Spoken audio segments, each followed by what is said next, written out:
Hello. In prior videos, I explained what executive presence is and how to assess yours. Now, the definition of executive presence is your ability to inspire others to believe in you and to follow you.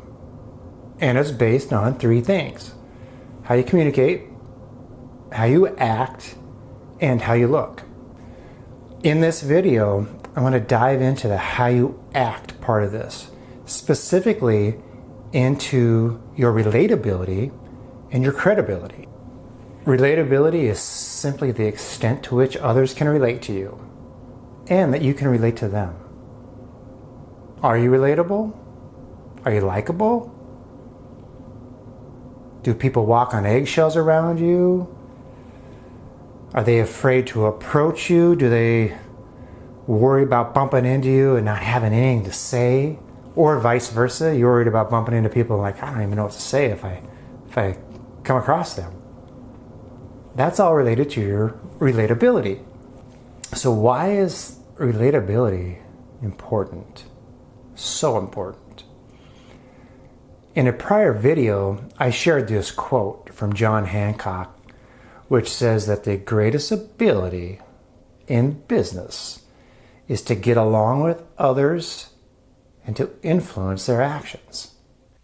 Your ability to lead, to influence, to get along with others will be severely stunted if you do not know how to relate to them, or if people cannot relate to you. You need to take it upon yourself to make connections, to find ways to relate with those within your sphere of influence. Don't just let this happen randomly or surprisingly. The biggest benefit to being relatable, to being likable,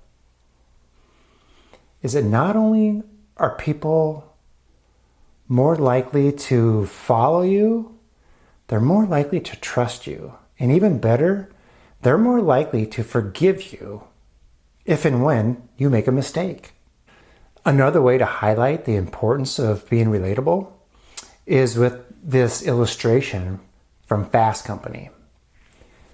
What these three pie charts are showing is that when you were first hired early in your career, what you were evaluated on, what mattered, were your technical skills connected to that position.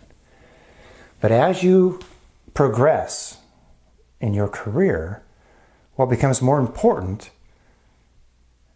is how you're able to get along with others, to be likable, and to get things done. Here are 3 tips to improve your relatability. Number 1 is seek to understand them. Listen to them. When others feel heard, they feel listened to, they feel important, they feel valued. Don't talk about yourself all the time. Number 2, be curious about others.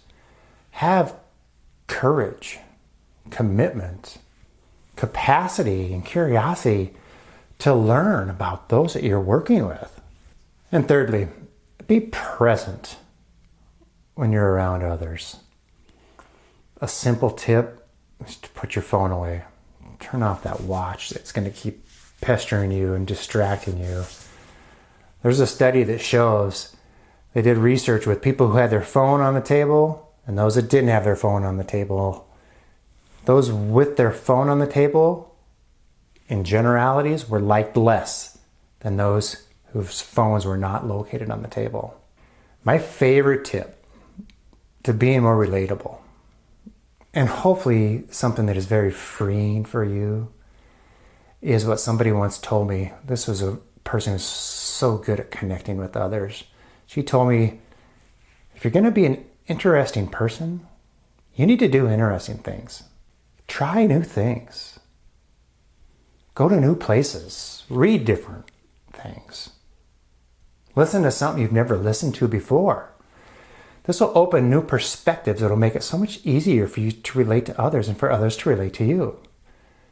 It also provides really good topics for small talk and icebreakers and conversation starters. Now let's move on to credibility. Credibility is your ability to get things done. It's your reputation for being effective, for being an expert, for getting things done.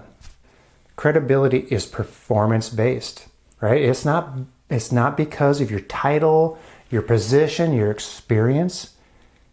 This is your ticket to the party. This is your ticket to admission. You got to be able to do your job. If you're not competent, people aren't going to buy into you. We need to show why we are beneficial to those we lead. And if you're in a new position, you need to show that quickly. Here's some tips to show and maintain credibility. Number 1, learn continually. The need to show your credibility never goes away.